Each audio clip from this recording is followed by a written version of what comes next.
Je viens bosser chez vous, le podcast. Bonjour et bienvenue dans ce podcast, ce nouveau podcast Je viens bosser chez vous. La question du jour, comment booster la viralité de vos vidéos sur les réseaux sociaux LinkedIn et Facebook?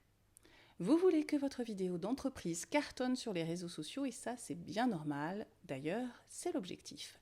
Mais ça se prépare, il ne faut surtout pas se réveiller après le tournage. Avant et pendant, produisez des contenus qui pétillent et impliquez le plus grand nombre. Quand la vidéo sera finalisée, ce sera le moment d'accélérer. Sans carburant ni équipage, impossible de faire décoller l'avion. Dans ce podcast, nous allons vous donner quelques conseils. Et le premier, c'est de faire une vidéo qui crée la surprise et donne le sourire. Parce que ça crée du buzz. Donc commençons cette liste de conseils avec notre recommandation numéro 1. Vous devez surprendre ceux qui vont commencer à visionner la vidéo, y compris vos collaborateurs. Les deux émotions, la surprise et la joie, sans surjouer, sont celles qui déclenchent l'envie de partager avec ses proches ou son réseau professionnel. Ce qui se cache derrière un j'aime ou un je partage, c'est « tiens, regarde, c'est super ». Voici quelques exemples de scénarios qui ont créé la surprise. Chez Lactel, c'est au saut du lit que commence la vidéo qui suit ensuite une professionnelle toute la journée sur terrain. Original. Chez Hachette, c'est en compagnie d'Astérix et Obélix que se dévoile la maison d'édition. Pour le jury du prix de l'entrepreneur de l'année, c'est en Petite Souris qu'une caméra a participé aux délibérations. C'est toute une première. Chez la Française des Jeux, pour une formation sur la prise de parole et la confiance en soi, les salariés n'ont pas eu peur de se confier et d'être filmés en train de se déguiser. Deuxième conseil, le grand toilettage avant le tournage sur LinkedIn et Facebook. Lorsque vous diffuserez votre vidéo sur les réseaux sociaux de l'entreprise, les personnes intéressées viendront consulter vos pages entreprises. Elles doivent faire l'objet de toute votre attention. La page entreprise sur LinkedIn, c'est une vitrine qui ne doit pas ronronner. Avoir une page entreprise sur LinkedIn est devenu un passage obligé. La question c'est, qu'est-ce qu'on en fait? Mon premier conseil, votre page entreprise doit être impeccable. Pas d'imprécision, pas d'images bof-bof, pas d'infos manquantes. On vous a préparé une fiche, les 12 points de contrôle pour une page entreprise LinkedIn nickel chrome. Vous n'avez plus d'excuses à télécharger immédiatement. Mon second conseil, dédier une personne à la publication des posts avant, pendant et après le tournage.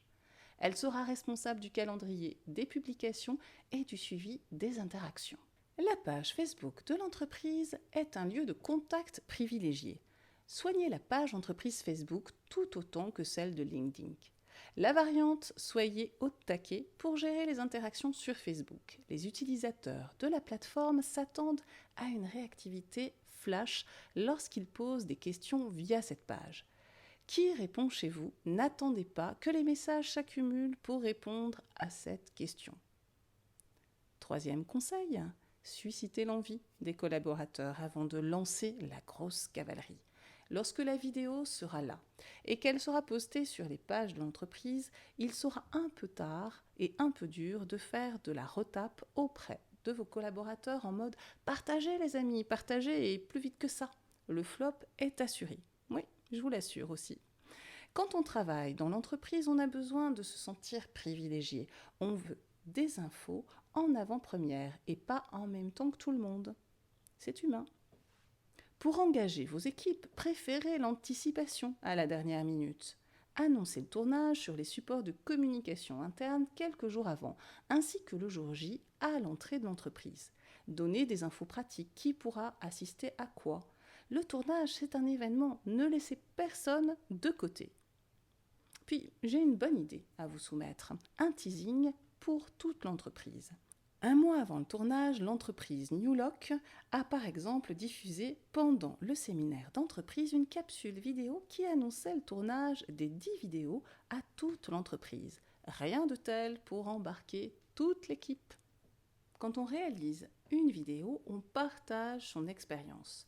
Les projets vidéo qui restent le précaré de la direction des services communication, RH, ont du mal à sortir des tiroirs. Pour créer de l'engagement, il faut aussi emprunter la voie du lâcher-prise.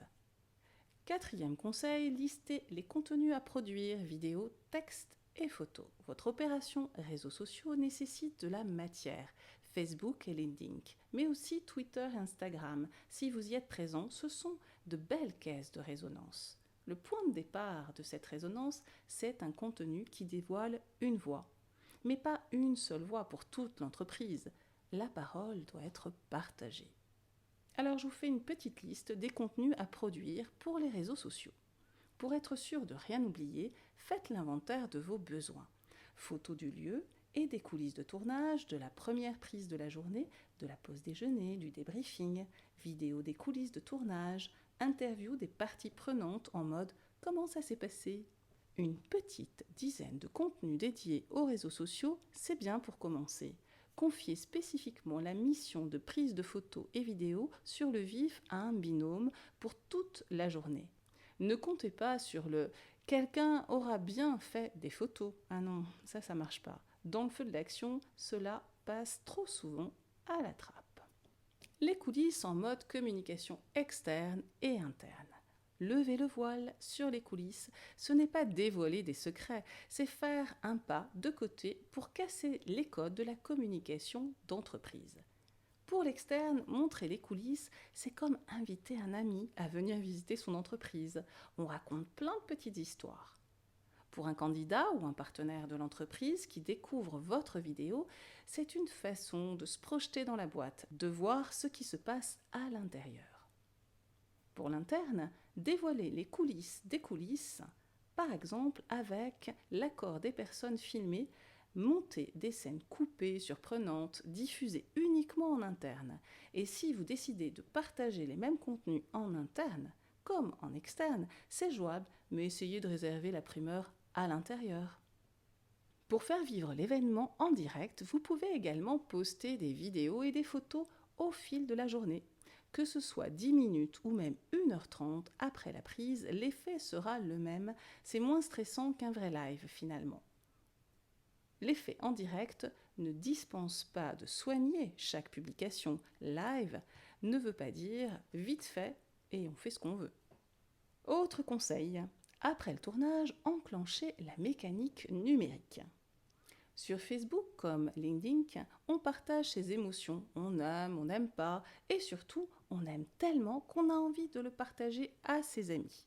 Plus une vidéo ou un autre contenu est liké et partagé, plus il remonte dans les fils d'actualité de vos contacts et de ceux des contacts de vos contacts. Vous voyez un petit peu l'effet boule de neige.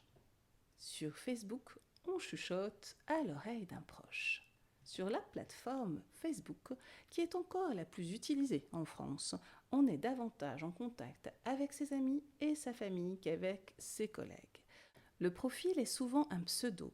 La photo est rarement contractuelle et l'on ne s'étend pas le plus souvent sur sa situation professionnelle. Par contre, on fait facilement un message privé pour partager à ses proches et on en tag même certains pour dire « Eh oh, regarde, l'entreprise du Bichon a l'air super, tu les connais ?» Enfin, moi pas vraiment. Facebook a gardé un côté cocoon, on aime y interagir avec les gens que l'on aime bien dans sa vie de tous les jours sans que ses autres contacts le sachent. Sur LinkedIn, c'est différent, on s'exprime davantage au grand jour. Sur LinkedIn, on se parle de professionnel à professionnel. Sur LinkedIn, personne n'est là incognito. On ne peut rien faire sans dévoiler sa carte d'identité professionnelle. C'est le jeu, ma pauvre Lucette. Tout le monde voit ce que tout le monde fait, sauf bien sûr les messages privés. Les interactions avec les vidéos et autres posts font monter la mayonnaise dans le premier cercle de l'entreprise, c'est-à-dire les collaborateurs. Puis le second, les clients et partenaires. Puis le troisième, ceux qui ne vous connaissent pas encore. Les candidats, clients, fournisseurs et investisseurs que vous avez envie de toucher vont voir vos vidéos si celles-ci sont likées et partagées par les contacts que vous avez en commun. N'hésitez pas à taguer les personnes dans les posts Oui, mais avec élégance. LinkedIn a une fonctionnalité intéressante qui permet de taguer une personne dans un post en mettant un arrobase devant le nom de famille. Arrobase Jean Dupont, par exemple. Cette personne va recevoir une notification comme quoi elle a été taguée dans le post. Plusieurs pratiques s'observent lors de la publication d'une vidéo, certaines à activer avec modération. Taguer les personnes filmées dans la vidéo, taguer les personnes liées au projet, d'autres collaborateurs par exemple, taguer des personnes à qui l'on veut faire un appel du pied. Allez, regarde ma vidéo toi. Attention, on n'aime pas tous être tagués de la même façon. Certains ne le supportent même pas du tout. La courtoisie, en la matière, ce que nous recommandons est de demander la permission, l'avis avant de le faire.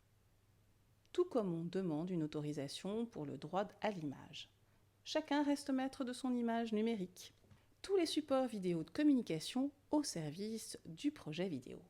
Comme pour tout événement ou publication phare de votre entreprise, donnez également de la visibilité à votre vidéo. En signature d'email, dans une newsletter, sur le site internet. N'hésitez pas à abuser des boutons de partage qui permettent à ceux qui le souhaitent de diffuser la vidéo sur leur compte en un clic. Je vous livre le dernier conseil de ce podcast. Ne relâchez pas vos efforts après quelques jours, bien au contraire.